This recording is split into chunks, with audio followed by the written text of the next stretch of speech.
नमस्कार, मैं हूं विपिन मिश्रा और आप देख रहे हैं न्याय स्वर।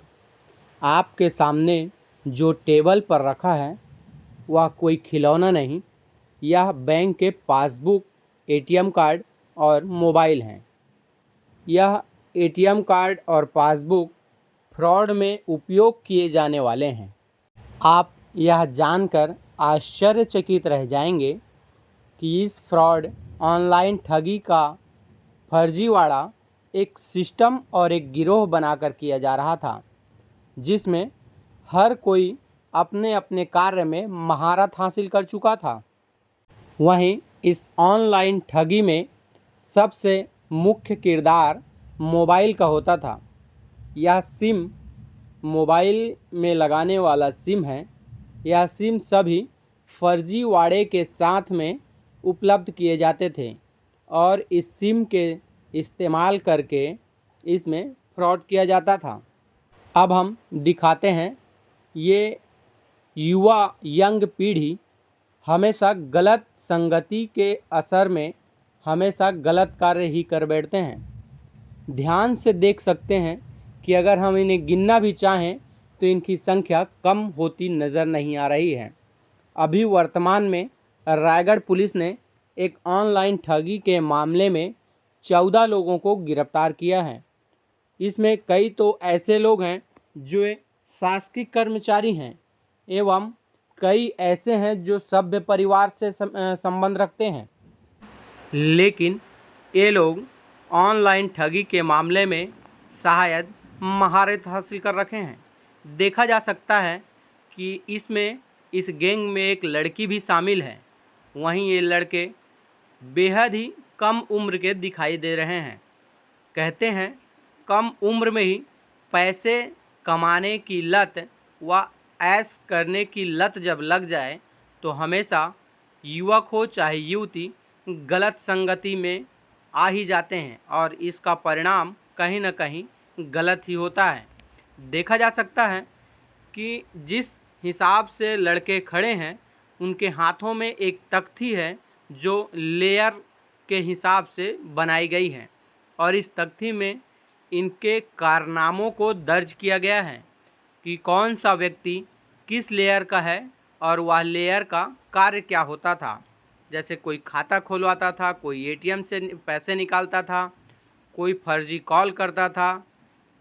कई तो ऐसे भी जानकारियां प्राप्त हुई कि कई फर्जी अकाउंट्स भी खोले गए थे। बच्चे हैं उनके लिए भी हमारे द्वारा टीम लगाई गई है और बाकी ये घटना के सभी आरोपी जल्दी पकड़ में आ जाएंगे। इस स्पेसिफिक फ्रॉड में नहीं, लेकिन जैसा मैंने आपको बताया कि पहले अपने यहाँ रायगढ़ में एक और साइबर फ्रॉड की घटना हुई थी जिसमें बैंक के आरोपी भी बैंक के कर्मचारी भी इन्वॉल्व थे और उनको उस समय जेल भेजा गया। बिना बैंक के कैसे खाता खोलते थे?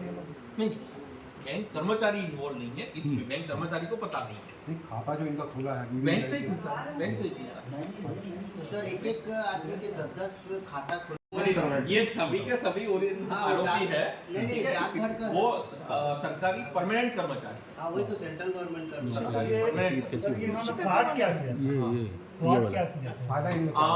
जो इलेक्ट्रिक 2 व्हीलर की डीलरशिप कि भाई आपको 2 व्हीलर की डीलरशिप मिलेगी इलेक्ट्रिक, उसके लिए आप इतना पैसा जमा करो। प्रार्थी ने 2 लाख जमा।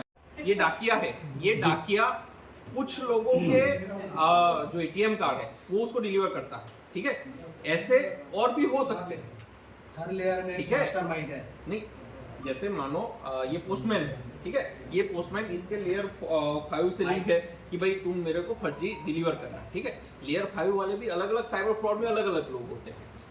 ठीक है, अब जैसे जो फोन करता है वो फोन करने वाले को नहीं पता है कि किसके अकाउंट में पैसा गया है, कौन अकाउंट खुलवाया उसको मतलब नहीं। ये सबका हिस्सा होता है। जैसे जो अकाउंट खुलता है, ठीक है, उसको 5000 पर अकाउंट मिलता है।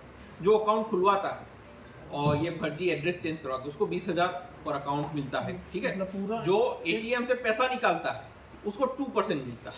और ये लोग आपस में किसी को भी एक दूसरे को जाने ऐसा जरूरी नहीं है, ये पूरे डिस्कनेक्टेड होते हैं। और मतलब जो आपको फोन करता है उसको नहीं पता है कि किसके अकाउंट में जाएगा। वो बीच का एक बंदे को बोलता है कि भाई तुम्हारे अकाउंट में पैसा भेज रहा हूँ, वो अपना 2% काट के बाकी का पैसा उसको दे देता है। इसका मतलब तो ये बहुत बड़ी कार्रवाई और बहुत पेचीदा कार्रवाई है बहुत पेचीदा। जो जहाँ से लेके बिहार से पटना के आसपास से ये सभी पूरे गिरोह को पकड़े हैं। इसमें सर महिला की क्या भूमिका है सर? सबसे पहले तो करीब 8 दिन तक कार्रवाई चली। कोई एक लिंक तक पहुंचना था, ठीक है, वो लिंक तक पहुंचते पहुंचते ही 6 दिन हो गए, ठीक है। 6 दिन तक तो सिर्फ और सिर्फ ढूंढते रहे भाई क्या हो रहा है, ठीक है। सबके अकाउंट जैसे वहाँ पे पड़े हुए सबके अकाउंट वो क्या महेंद्रू क्या लिखा हुआ महेंद्रू पटना 6 करके बहुत सारे। अब हम लोग देखे कि अरे यार ये यही एड्रेस सब में क्यों आ रहा है, ठीक है। तब समझ में आया कि सब फर्जी एड्रेस है। फिर फर्जी एड्रेस में कैसे उन तक सामान पहुंचता होगा, कौन उनसे संपर्क करता होगा, जहाँ जहाँ उसका एटीएम से पैसे निकाले वो सारे एटीएम का फुटेज लिया गया।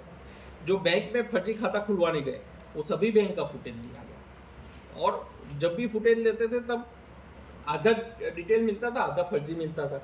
जैसे वो व्यक्ति का फोटो मिल गया, ठीक है, लेकिन उसका आधार कार्ड भी मिल गया लेकिन एड्रेस फर्जी, ठीक है। उस आधार कार्ड पे और मोबाइल नंबर कौन कौन से लिंक है वो पता करवाया गया।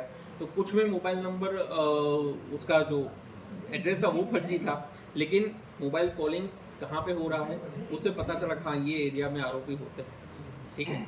इस प्रकार से पूरा लेयर बाय लेयर को जोड़ा। इसका क्लू खरसिया से जो रिपोर्ट हुई उसके बाद आधार पे सर और ऐसे हर सर ऐसे हर की क्वालिफिकेशन सर कोई नहीं, अब वो 12 वाले हैं